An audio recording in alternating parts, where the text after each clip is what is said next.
Conroy Literary Center. We are thrilled to have you, Martha. I'm excited to be here. I appreciate everybody coming out. Martha and I met probably 6 or 7 years ago in Atlanta, and I followed her career. And you've had quite an interesting career as a novelist. But before a novelist, you had a very interesting career as a surgeon. And Ginger touched on some of that. But tell us actually about your career as a surgeon, like where you went to school, where you did your residency and stuff like that, because that plays into the books substantially. So if you wouldn't mind telling us a little bit about your background. So I'm a South Carolina girl. We moved around a little bit, but I lived most of the time in Kingstree, South Carolina. My grandparents had a farm between Bamberg and Denmark, which was one of the last fully self-sufficient farms, and we worked very hard there. And I went to the College of Charleston, MUSC, and then my surgery training was at Tulane, and I was at Charity Hospital for 6 years. Okay. Well, Charity Hospital is pretty much a character in two of your books, anyway, the two fictional books. So, and I guess they're fiction, but there's a lot of nonfiction, I think, in these books. Both of the novels are kind of loosely based on my experiences at Charity when I was doing trauma surgery at the Tulane Surgery Department. So for the people who don't understand or maybe haven't heard of Charity Hospital, can you explain to them what Charity Hospital is? Because I think that's a unique situation this day. So the state of Louisiana has done a lot of things wrong, but one of the things it really has done right over the years is it has had a very well functioning charity hospital system for people who are not insured. And it turns out that when I was there, it was the busiest trauma center in America, and that name kind of travels around depending on where the bad guys are doing the bad things the most. But at that particular time, it was when crack cocaine had first come to New Orleans, and it was like a war zone there. It was much like a MASH unit. So Charity has had a system of hospitals all throughout the state that served the underserved. And the people that worked in these places got great training. I mean, we basically did everything with nothing. And we took great pride in taking care of these people. And so there's people all over the country who worked there, who were born there, who had been patients there, that have shown up for a lot of my book events. Has anyone here ever been in Charity? Okay. Yeah. My great aunt graduated from Charity Nursing School. She was the second class to graduate. And that generation of nurses, they could easily have been doctors. But the system wasn't really set up for girls to be in it that much. And so some of the greatest nurses came out of that Charity system. Well, that leads to a great question. During that time period, you were a woman training in basically a male-dominated profession. How was that? And were you treated differently? And how did that work at Charity? So urology was 98% male when I was accepted. And there were many programs around the country who had never taken a woman. And there were many programs who didn't have any intentions of taking a woman. And Tulane was very forward thinking in that they realized it was time, to bring women into their organization. And so now I think we're 94% male. So we've made a little bit of progress in 35 years. But one of the reasons that the surgical subspecialties are not particularly attractive to women is that it takes between 6 and 8 years after medical school to get fully trained. And so that's during, the childbearing years for women. And so it's a tough thing to try to combine those two things. So I think that's part of why women don't go into it now. I forgot your question. Well, you're talking about a male-dominated profession. I guess I blocked all that out. Did your background, your family life, how did that help you going into this very grueling profession and medical school and getting through this? So on the farm, our parents would drop us off the day school got out and came and got us the day the school started back. And in between, we would pick tobacco. I don't know if any of you have ever worked in tobacco, but that is no joke of a job. We would pick cotton. We would hoe peanuts. We would castrate hogs. We would fill up our smokehouse. We have one bathroom for about 40 people. It was a rough and tumble kind of a growing up. And I was in the younger group of cousins, so we had this whole group of folks above us who kind of would run roughshod on us. And so I think it prepared me that there were really no jobs that were a man or a woman's. If the pig got out of the pen, Granddaddy didn't care if you were a girl or boy, you better get the pig. And so it prepared me for, not really having particular role models. I mean, the women did most of the cooking, we did the canning and all that, but it was kind of based on what you were physically capable of doing. And so I didn't grow up with real ideas of women do this and men do that. It was kind of a mixture. I also grew up with hard work. I mean, we knew what it was like to get up when the sun came up and keep working until the sun goes down. So that kind of helped prepare me for the world of surgery also, world of medicine, because it was pretty busy. Well, let's talk about the books, because I tend to get in the habit of getting so interested in your background, I forget to mention that you've written 3 books. So actually, if you could give us just a little rundown of each one, starting with the big 3, Okay. that'd be good too, because some of the people may have read all 3, some may have read none. So the Big Free and Mother Charity are basically based on my first year as a general surgery resident at Charity Hospital. I've had multiple fabulous mentors, all of which have been male, because there were no women. I never had a woman role model. But one of them was a guy named Dr. Norman McSwain, and he's a world famous trauma surgeon. He's passed now, but he worked with our military to help teach our SEALs how to care for themselves in the field when they would get injured. He is the guy who developed that whole program you've probably heard of, Stop the Bleed. He was the one that originated that. And he was also one who knew that it was time for women to be in surgery, but he had the good sense not to treat me any different than he treated the guys. So he and I both loved Charity Hospital. And after I finished my training, I would write stories. I've always written stories to kind of manage my emotions. I've been doing that since the 1st grade. I would write stories about things that happened at Charity, and I would mail them to him. And he would sit in his house on Bourbon Street and pile them up next to his chair. And he had like a whole 2 feet worth of stories that I had written to him over 25, 30 years. And then when Katrina hit Charity Hospital and destroyed it as a functioning hospital forever, he started hounding me, you have to put these stories into a book. You have to memorialize what went on there so that people can see what it was really like there. And he was very adamant that a lot of the movies and television shows did not portray medicine as it really was. And so he strongly encouraged me. And even though I was in my 50s and he was in his 70s, he was still my professor, and I was still scared of him. So when he would call me up and say, "How's the book going?" I'd be I'd have 6 or 7 surgeries I had to do that day, but at 4 o'clock I'd be in there typing, because I knew Dr. McSwain was like, "How you doing there, girl?" I'd be typing away. So those 2 books were kind of about my time there. And then my second book was a complete surprise to me. I was trying to write, hey, how you doing? Hey. I was trying to write my 3rd book in this novel in this sequence, and people kept calling me after I'd retired, asking me all kind of urology questions. And I was really shocked, because Atlanta has fantastic urology. I mean, we've got probably 130 stellar urologists. So I figured I'd walk out the door, everybody would get a new urologist, and that would be the end of that. Yeah. Well, that's not what happened. People kept calling me and asking for my advice. And I became kind of fascinated with it, so I would just jot down on little sticky notes the things that they were asking me. And I started seeing over and over and over again that it wasn't exactly urology information, which they could get anywhere. It was about my experience and my intuition and my kind of think outside of the box capability. So I ended up writing what was basically a memoir and a love letter to my patients, but including all the things that they had been asking me in, their pursuit of trying to figure out their urology issues. So yeah, and then Mother Charity, of course, you came back to. You couldn't leave Charity Hospital. Right.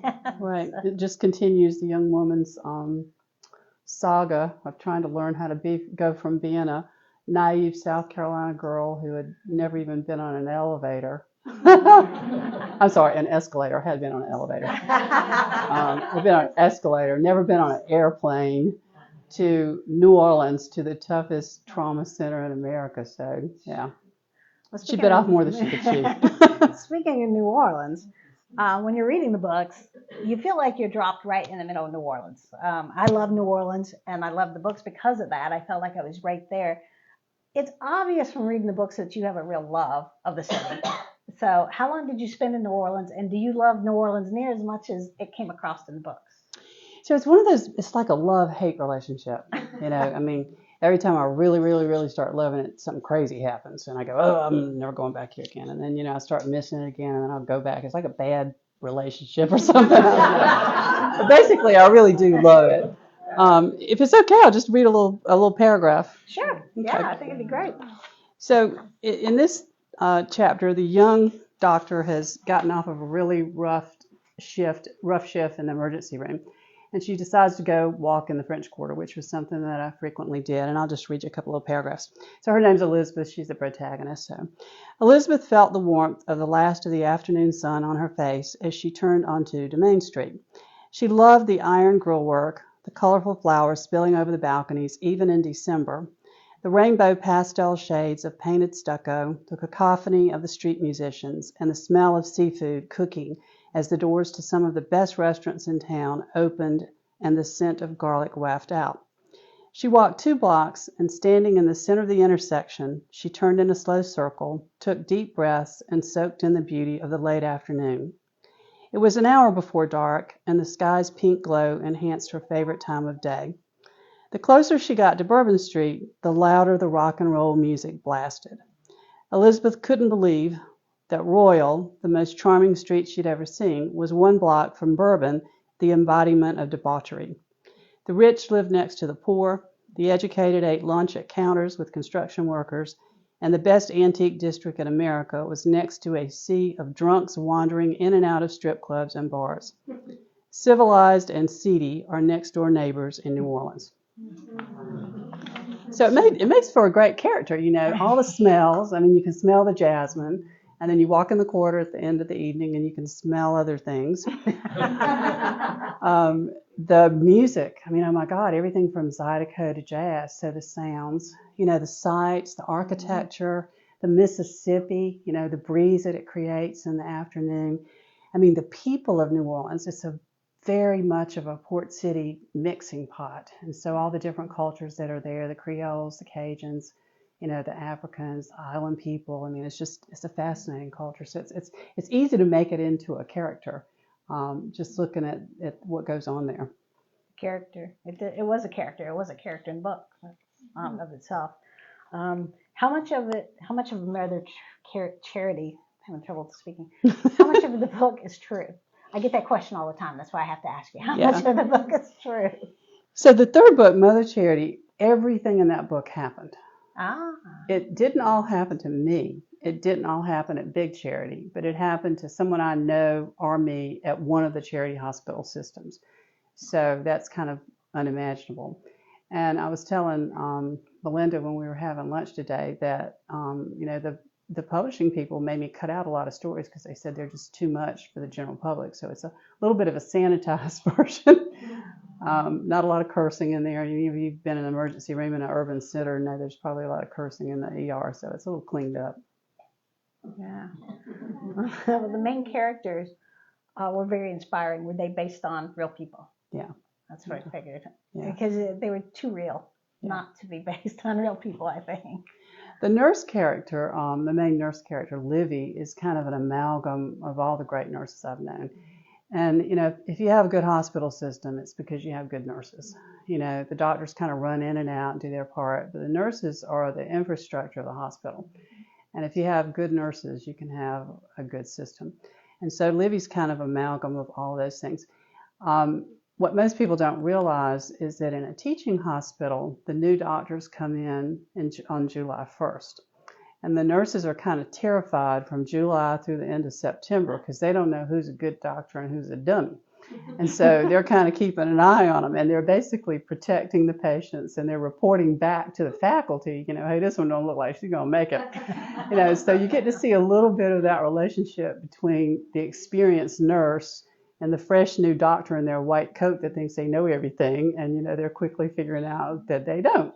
So one of the things I wanted to show in both of the books is how important the nurses are to the whole system, because I think a lot of times they don't get the credit that they deserve. She was my favorite character. I do like her. I like the wit, and just that she dealt with so many things with humor, but she was also tough. She could be mean. Tough, yeah. Did you find that the nurses were mean and tough? Did they? Yeah, some of them were, but they needed to be because they were protecting the patients from You know, I mean, we were almost like, you know, when you have little kids and they think they know everything and they don't know what they don't know. Well, you take that and throw a 28-year-old in there who's been in school forever and is very invested that everything they've learned is the truth. And, you know, but they don't have that experience yet. So it's kind of interesting to try to manage that relationship. And, you know, some nurses would kind of coddle you a little bit, you know, mother you a little bit. Some would be kind of like a sister. Others would take that military approach. No, you're not doing that. So, be a little bit of everything. That's it. Now, Tulane seems very important to you, too. Was that, Yeah. What was that experience like? So Tulane is really in my blood. I mean, I went to a lot of different universities. MUSC, I did training out at Davis in California. But Tulane was really ready to recognize that everybody needed a seat at the table. And so they chose people based on merit. And, you know, you had to take good care of the patients. And, you know, the gentleman who hired me at Tulane, I mean, he's passed away, so I can tell you this, but he said to me in private, he said, you can be a purple one-eyed cyclops, and if you take good care of these patients, you're going to do great. And if you don't, you're going to be out of here. And I was like, I could deal with that. You know, that works for me. And interestingly enough, Tulane Surgery just got their first woman chair about 4 or 5 years ago. And when I found out about that, I just cried. I was so happy. And she ended up introducing me at a big event, a big alumni event we had in New Orleans, where I was talking about the books a few weeks ago. So that was kind of a full circle type of a thing that had come about. But Tulane is very, very interested in quality and very interested in research and very interested in, you know, patient care and patient outcome. And they were ready to take anybody who was going to, you know, do it their way. I mean, they were trying to build greatness in the people that came through there, and they still do. So I'm very loyal to Tulane. Yeah.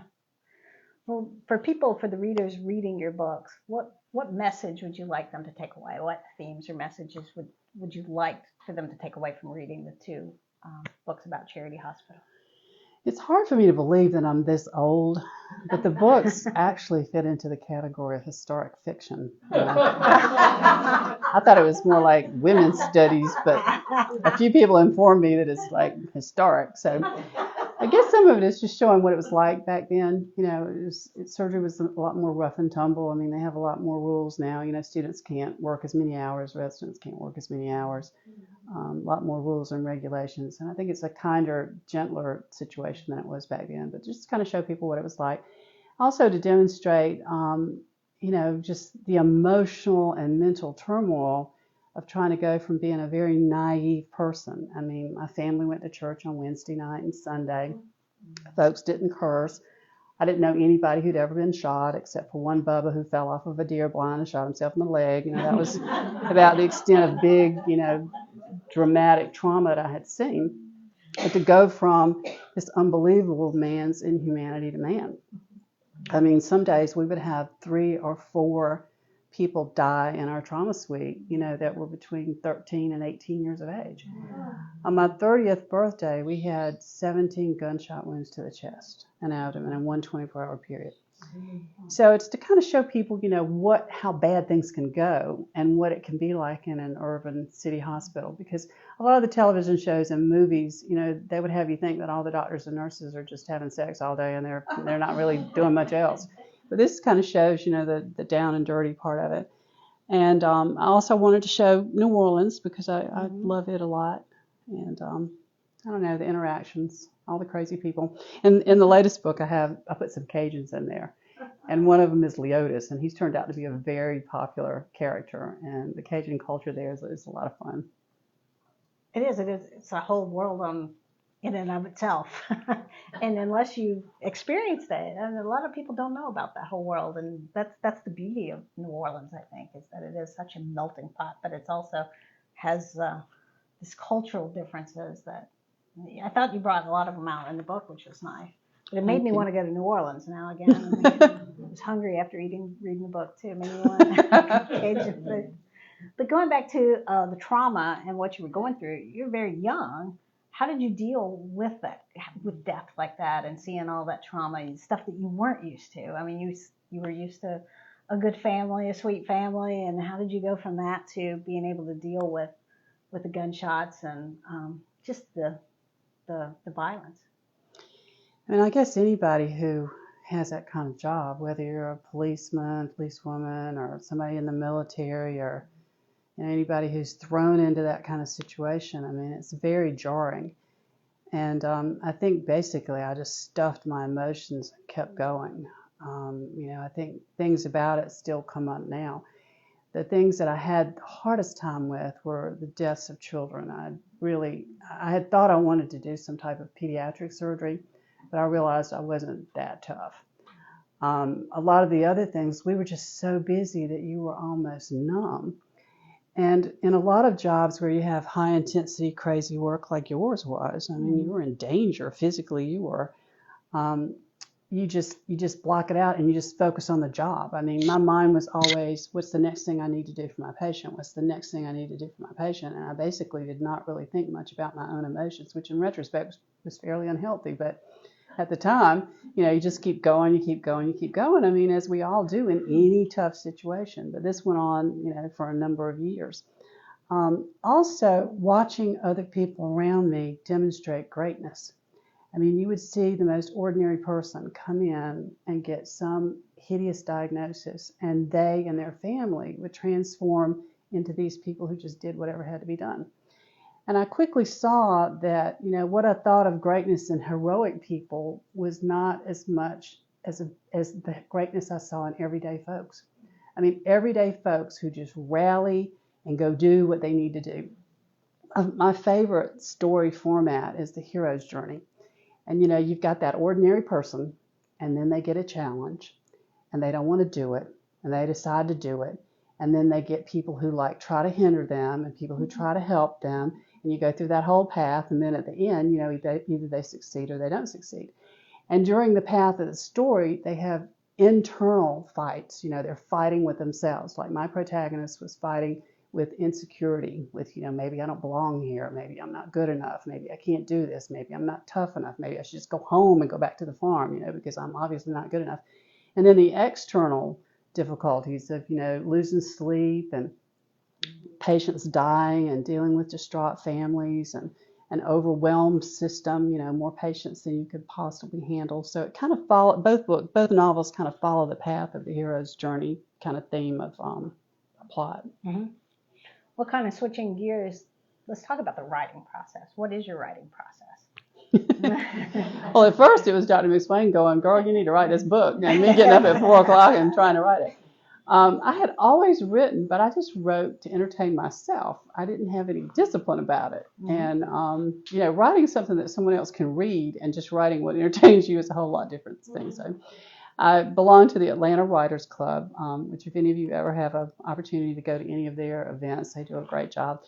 And so I went there and I just started asking people, people who had written books, how'd you do that? And they started sending me different references of things to read. I mean, I absolutely love Stephen King's book on writing.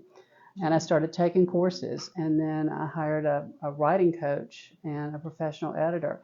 And it was shocking because, I was used to being an A student in science and math. I was used to getting those A+ on those tests. And when I sent my first writing to this writing coach and it came back all jacked up with red lines all over it, I was crying. I was in my 50s crying. And my husband goes, well, I thought that's what you were paying her for. Didn't you want her to tell you what was wrong with it? Jeez, so it was painful, And, but people would give me feedback. And I think from the world of surgery, I was used to taking feedback. When someone would tell me this is not good or that's not good, I could hear it and not take it too personally after that first time that I got all those red marks back. But, and that's the thing about writing is you want the next book to be better than the one you wrote before and better than the one before. And it's challenging and interesting. Mm-hmm. Well, I know we always have a lot of writers in this group too. So then one of the questions everybody's interested in as a writer is, what was your publishing journey? How did you find a publisher? And yeah, that's always a big question I always get too with a lot of writers in the group. So there's all kinds of options out there. And when I first wrote the first book, I sent it to the Library of Congress, and 3 small publishers contacted me. I was flabbergasted because I didn't know anything about this. And then I started talking to folks at the Atlanta Writers Club, and they told me, some stories about negative experiences they had had. And I recognized that because I was in my 50s, that if I went through this process of trying to get it published in a traditional way, getting an agent and going through that whole process, that it could be 2 to 4 to 5 years or maybe never before it got published.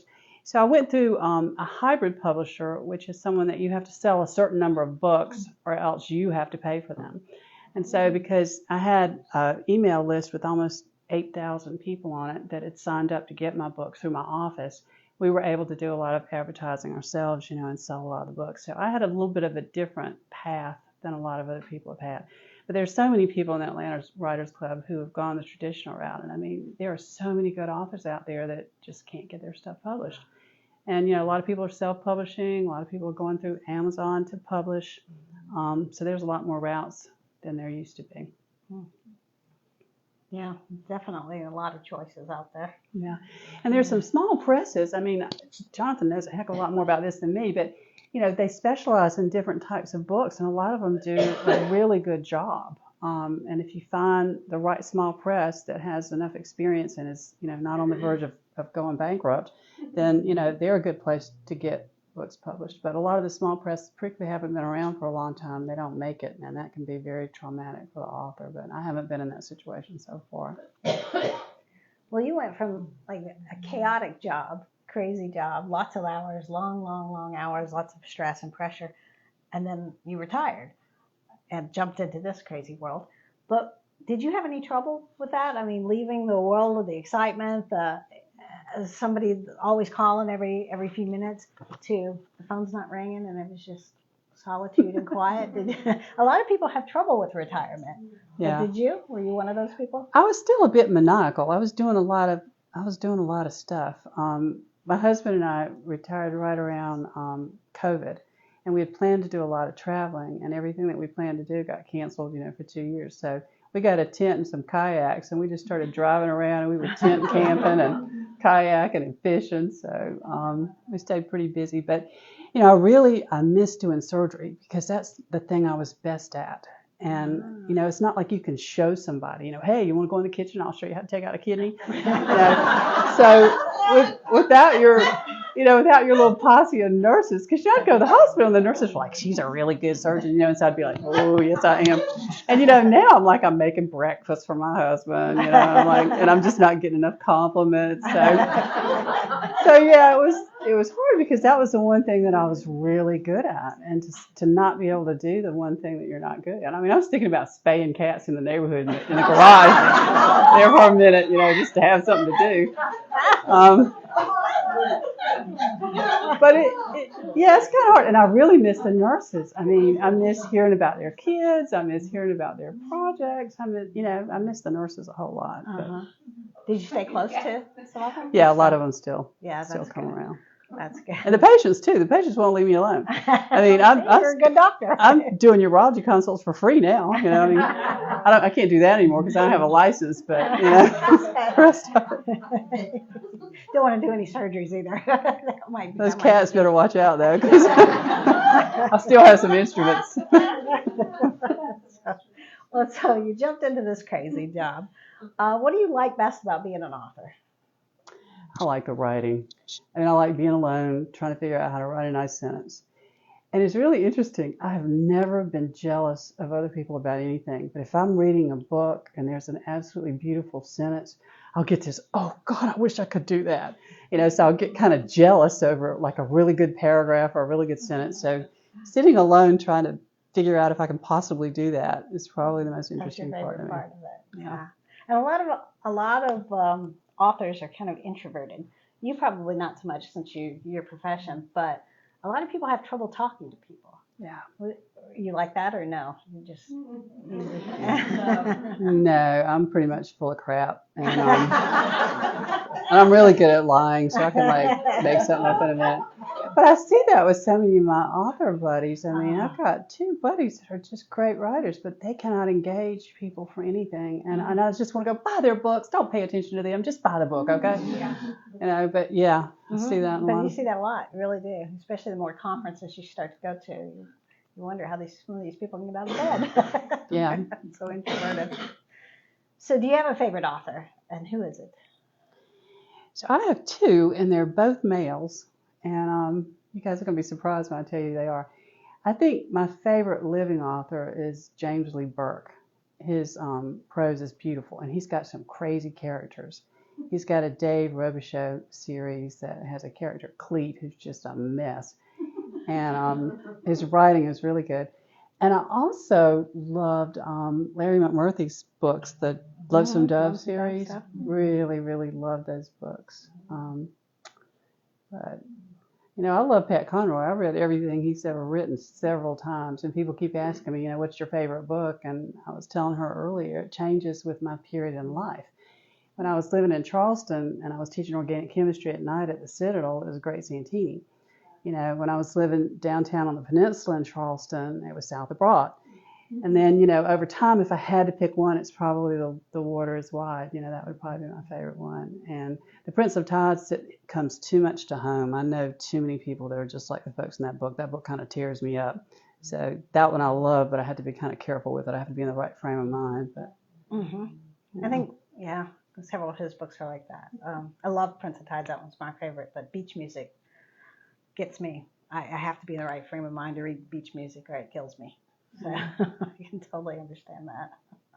So what are you working on now? I mean, what's new? Is there going to be more big free books, or are you going to branch off to something So else? I did about a 6-month travel around the world thing. Finally, after COVID stopped, I did a fair amount of traveling, and so I'm thinking about writing about that. I'm about 40,000 words into writing about that trip because it wasn't what I thought it was going to be, and I learned a whole lot about the rest of the world. When you go to places like India and other places where it's very different from here, you really get a perspective on America and on who we are and what we do well and what we don't do well. So I'm writing kind of a travelogue about that. Okay. And I'm planning to write another in the series of the charity hospital books. I was going to say, when we get to see Elizabeth, how she progresses through her. I think she's going to get a little meaner in the next one. Well, obviously, Elizabeth is based on your experiences. How much of Elizabeth is you? If you had to say all. I think I was a little bit tougher than her. I wasn't quite as naive, and I was a little bit more willing to fight. I guess growing up in the country, we would solve our problems ourselves. We wouldn't necessarily get the parents involved. And so I wouldn't hesitate to get into a fight, like this kind of fight. I mean, I got suspended from the first grade twice for fighting. And my last fight was with another doctor when I was about 32 or 33. So I think I'm a good bit tougher than her. But Okay. yeah. Oh, good. Well, I don't like to hog all of the. I was going to open it up to questions too. I'm sure there's probably quite a few questions from the audience. Yes, ma'am. When you're preparing to write for a book, a new book, do you start with an outline? Do you know where the book is going when you start it, how it's going to end? Yeah. So with my writing buddies, I kind of call that, are you a pantser, just writing it by the seat of your pants, or are you a plotter, sit down and write it all out? And I feel like I kind of have to have an idea of where I'm going. So it's kind of a loose outline. But things happen that I hadn't necessarily planned on happening as the characters develop throughout the story. But I do have kind of a loose outline. I mean, I think if I didn't have an idea of where it was going, I would just, not get there. Did you lose any characters during the editing process? Yes. Yeah. Some of my favorite ones. Really? Yeah, they weren't salient to the story. Yeah. It's not pushing the story forward. You gotta get rid of them. Yeah, some of my writing buddies call it killing your darlings. You got this thing that you just think is perfect, and the beta readers read it and they go, that stinks, and you have to go. It's Well, you painful. hover over the delete button forever. You're like, no, I can't do it. I can't. Okay, they're gone. It is. You become so attached to these characters. You really do. That you hate to delete them, but sometimes they've got to go. So whatever happened to the pile of short stories from your daily? Good question. Did those get tossed away, or did you ever think about asking for those back and compiling a book out of those short stories? So this is a good story. I'm so glad you brought this up. So Dr. McSwain, one of my mentors, I really never knew anything about him personally. I knew he had a daughter, but I really didn't know much. Well, he had been hounding me to get the book done, and I finally had a final version of it. And my husband and I went to New Orleans to give it to him because he wanted me to use his real name in the book, and he's a famous world-renowned surgeon. And he has a legacy at Tulane, so I wanted to make sure that he thought this was okay, that I was using his name, in a way that he would be okay with. So when we got to New Orleans, we're staying at the Windsor Court, and we're standing outside waiting for him to come pick us up. We were going to dinner at Commander's, and he never came. And it turned out that he had had an episode and was in the ICU at Tulane. So he never got to see the book. So I went back and forth about, am I going to go ahead and publish it or change his name, or what am I going to do? Well, his daughter at the time, who was I think around 40, she was cleaning out his house on Bourbon Street, and she was going through all his things trying to figure out what needed to be handled. And she found the stack of stories, and they didn't have my name on it. So she would work in the house cleaning things up for a few hours, and then she'd sit in his chair and read one of those stories. And she knew that it had to have been one of his students or residents or somebody, but didn't know who. And she really enjoyed the stories because her father had been dragging her to charity ever since she was like this big. And so when she finally got his computer, I had started to send them via computer at some point, and so she was able to attach my name with the stories. And she contacted me, and we went to dinner in New Orleans, and she goes, it was very clear that Dad wanted you to use his name. And so she was very excited about the whole thing and, said, please go ahead and use his name. So the stories remained at his house. She's kept his home almost like a museum all these years. And so they're there, and I don't have the heart to ask her for them. Yeah. But you sent those to him. Did you keep copies of it? Or? I didn't, because so many times I would just jot them down. Some of them were handwritten, some of them were typed, some of them later on the computer, and I would just remember something that had happened, and I'd go, "Hey, you remember?" Blah, blah,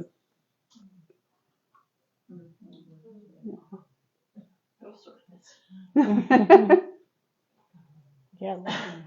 The last time we went to New Orleans was right after the hurricane, and charity, of course, was a big mess.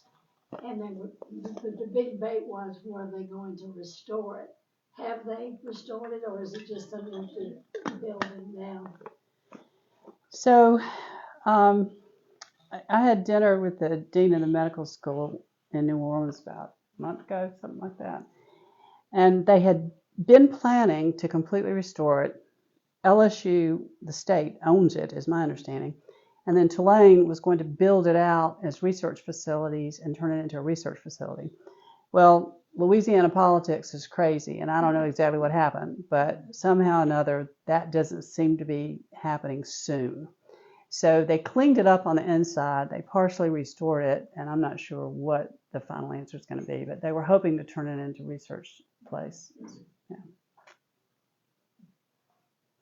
But the federal government gave them the money to redo charity, and they went down the street and built another hospital. So, yeah, it's been sitting there as an empty building since 2005. Really? Wow. Yeah. Yeah, only in Louisiana. Yeah. So anybody else? Thought I saw another hand. You've mentioned your writing buddies a couple of times. I'm wondering if you could tell us, think about how to phrase this question. Who are the writers who make you feel like you're part of a literary community? Whether it's the same group of writing buddies or somebody else. Who's been really supportive and welcoming for you as a writer? So there's a gentleman in Atlanta named George Weinstein, who is he is the writing community in Atlanta, and he runs the Atlanta Writers Club. And on any given Saturday afternoon, we'll have once a month, we'll have between 75 and 200 people that gather. And he brings in world-class speakers, people who are really experts on different topics. And we have basically writing class. And it's everything from the business of writing down to, let's talk about characters today, or let's talk about plot today. And so I felt, supported by that community. I do not belong to a writer's group because I was writing at 4 o'clock in the morning when I was doing my writing, and nobody wanted to write at 4 o'clock in the morning. So a lot of people have joined writer critique groups, which they found to be very helpful. I haven't done that so far, but I would say the Atlanta Writers Club and George have been very supportive. And then it's interesting, people will get interested in a book and then they'll just tell everybody. I mean, I did a program at Debidu and there were like 125 people there. A gentleman who is the president of the American College of Surgeons, he sent out information on my book to 50,000 people.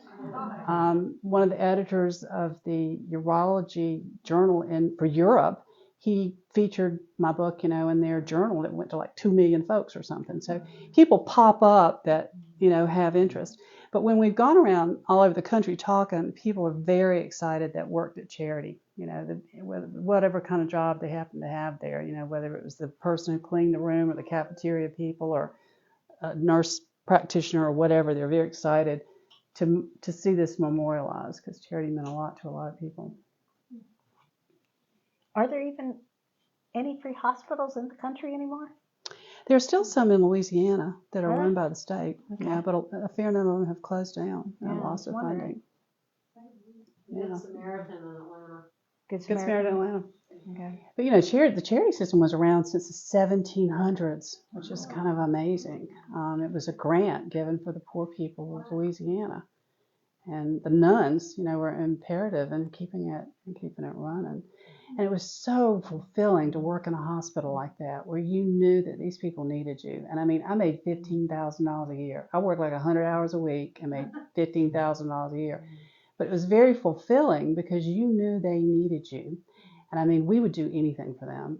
The doctors and nurses, we would buy medications for people out of our salary. We would steal things from the VA all the time because the VA had federal funding. And so they had all the best stuff. And, we usually covered both places. So we had keys to everything. So we'd go over there, and get whatever we needed. So they're probably going to come take me away and put me in jail or whatever. But, we did whatever we had to do to take care of the people that we were responsible for. And, that's an exciting thing. It's a very fulfilling thing. I can understand that. We used to steal stuff from DEA because they had better equipment than we did. Yeah. What was the relationship in the first book? Is it Angola? The prison? Yeah. So we were the doctors to the Angola prison, which is where, they sent the worst of the worst criminals, the serial killers and all that stuff would go to Angola. And they would bring them in for us to see them as prisoners, and as doctors, and it was kind of scary because these were some pretty bad actors. Yeah.